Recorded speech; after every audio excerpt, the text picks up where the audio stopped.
The final contender is in Glasgow's West End. This ground floor apartment in a Victorian conversion was built in the 1850s by celebrated Scottish architect Charles Wilson. Over 2 years, interior designer Hugh has restored this home to its former glory. To say the flat was broken is an understatement. I literally had to go right back to the beginning, like with new sort of like water pipes, central heating. The electrics were completely shot. It was really dangerous. Every day just uncovered another secret, some brilliant ones, some not so brilliant, like so there's bits of rot in the windows. But also, when I was taking off wallpaper, I discovered the beautiful friezes. I actually found the original colour schemes, so I decided to work with those colours. I really felt this had to be the way it is today. This period apartment has 2 bedrooms. The master is adorned with wood panelling, an elaborate glass ceiling and a 4-poster bed. The home also has 2 bathrooms, a rotunda and a large sitting room with hand-gilded cornicing. This is my favourite spot because you have the natural light from above. Whether it's raining, you get the lovely sound when the water hits the roof. And when you get the sunshine, it's a very calm room and I love being here.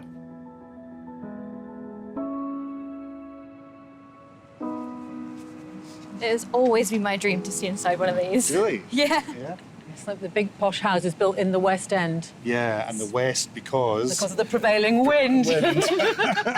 because it would blow all the muggy smoke over the poor people. That's right. And the rich people can live this direction. It's really quite an incredible location.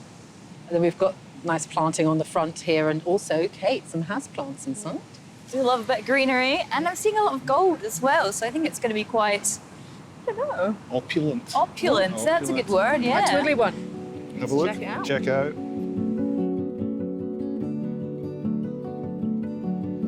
Oh, look at that. So much to take in. Oh my goodness. We're in a kind of Venetian Palazzo.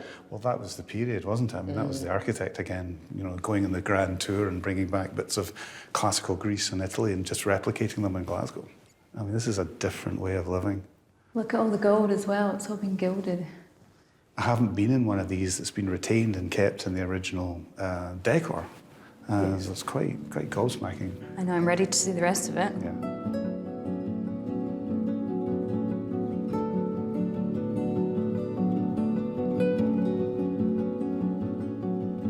Oh my goodness.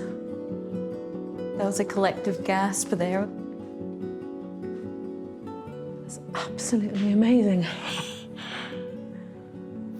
Sorry, I actually slightly struck dumb. I don't know what's hitting me more, I'll be honest. I mean, there's all the things in the room, just the room itself. I mean, look at it. All the gold, look at that. It's amazing. I'm a little bit overcome, actually. I feel like you're welling up a bit I actually genuinely am. It's just so beautiful.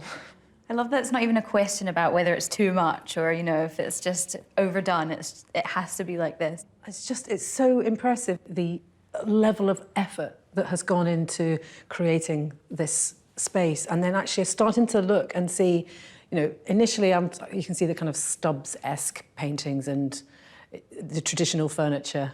And then the more you look, you see that there are little twists. The intense colours of the upholstery, which actually are in keeping with the period, but also feel kind of contemporary.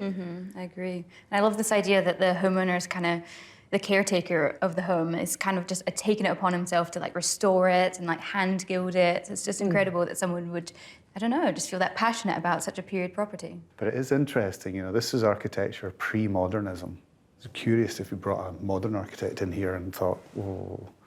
Well, if it's making me cry, I tremble to think what it would do to a modernist. I think anyone can appreciate the beauty in here.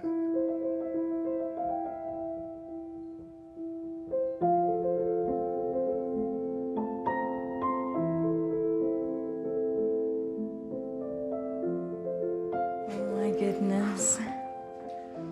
Ooh, well, I thought I had my favourite spot in the drawing room, but here it is. Who would have thought this would be here? This is a perfect place for all the greenery. I can't even imagine what you'd do with it otherwise. It just feels like it was meant to be. Meant to have this It stuff meant in to it. have it, yeah. The thing is, like, today, people, when they want a home, they say, oh, I'll have a dining room, you know, and I'll have a living room and a few bedrooms.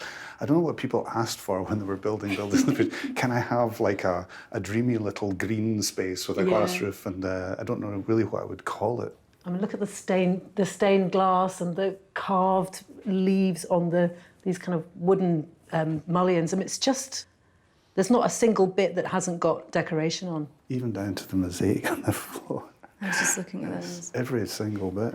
Oh, look.